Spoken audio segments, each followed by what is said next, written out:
Aux États-Unis, de plus en plus de grands groupes, Facebook en tête, investissent dans ce qu'on appelle le métaverse. Il s'agit d'un monde parallèle avec des villes virtuelles, des maisons, des animations, avec des personnages virtuels. On peut y entrer en se créant son double, ce qu'on appelle un avatar. Loïc Delamornay, Thomas Donzel et Ariel Monange nous emmènent dans le métaverse. Il reste l'empereur des réseaux sociaux. Mark Zuckerberg, le patron de Facebook, règne sur 2,8 milliards d'utilisateurs dans le monde et il vient de leur annoncer un changement d'air. Aujourd'hui, on va parler du métaverse. Je veux imaginer avec vous tout ce qui sera possible. Il fait alors sa promotion grâce à son avatar, son double dans le monde digital. Jeux, rencontres, travail, culture, tout sera possible dans le métaverse. L'un des moyens d'en profiter sera ce casque qui immerge complètement dans la réalité virtuelle. Une aubaine financière pour Facebook, rebaptisée Meta, qui le vend près de 300 €. Ce futur se construit en partie ici, en Virginie, dans la banlieue de Washington. Peu connue du grand public, la ville d'Ashburn est pourtant la capitale mondiale des serveurs de données. 70% du trafic Internet planétaire y transite, et ici on se projette déjà dans le métaverse. La version 1 du web a connecté l'information et nous a donné Internet.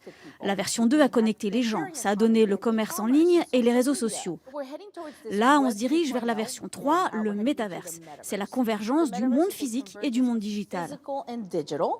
Cette start-up est l'une des pionnières dans la création d'avatars volumétriques, de vrais doubles digitaux.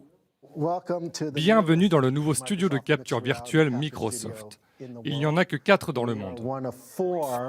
Nous servons de cobayes. 70 caméras vont prendre chaque caractéristique physique, chaque mouvement, chaque expression de visage qui nous rend humains et uniques. Aujourd'hui, nous avons une adresse email comme part de notre identité pour vivre, consommer, travailler. Ces ingénieurs pensent qu'en voici l'évolution. J'entrevois que d'ici moins de 30 ans, chacun de nous aura un double, un jumeau virtuel dans ce métaverse, qui sera utilisé comme part de notre identité. C'est excitant, mais aussi un peu vertigineux. Ce n'est aujourd'hui qu'un essai rapide. Créer un avatar en mouvement comme celui de notre ingénieur prend encore des jours de travail par client. Mais à terme, la plupart des experts pensent que nos avatars iront faire nos formations, nos démarches officielles dans le métaverse ou que des avatars de présidents se rencontreront pour des sommets virtuels.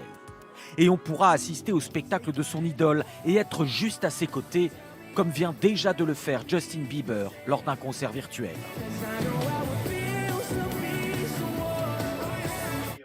Car ce métaverse existe déjà dans une version simplifiée.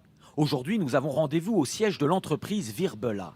Il est situé dans le monde digital. J'ai donc dû me créer un avatar pour aller interviewer ses dirigeants. Nous sommes dans un campus, comme on en trouverait dans une grande entreprise ou une université, avec plein de lieux pour travailler et se rencontrer.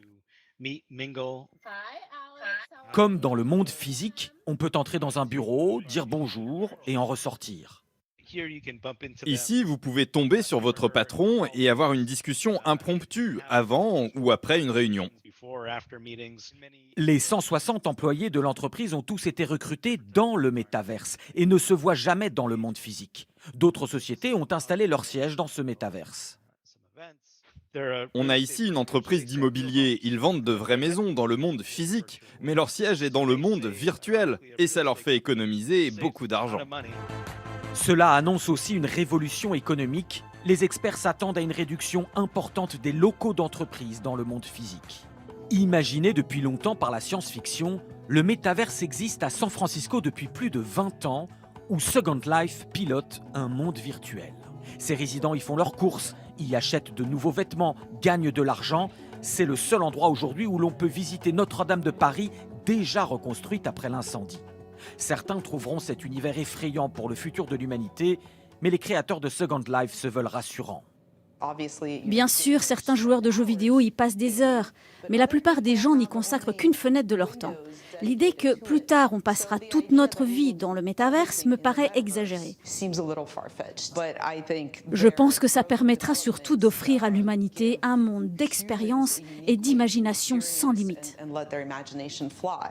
À peine développé, le métaverse est déjà l'objet de moqueries. L'Office de tourisme islandais fait la promotion de l'Islandverse, un endroit avec de vrais rochers et de la vraie eau.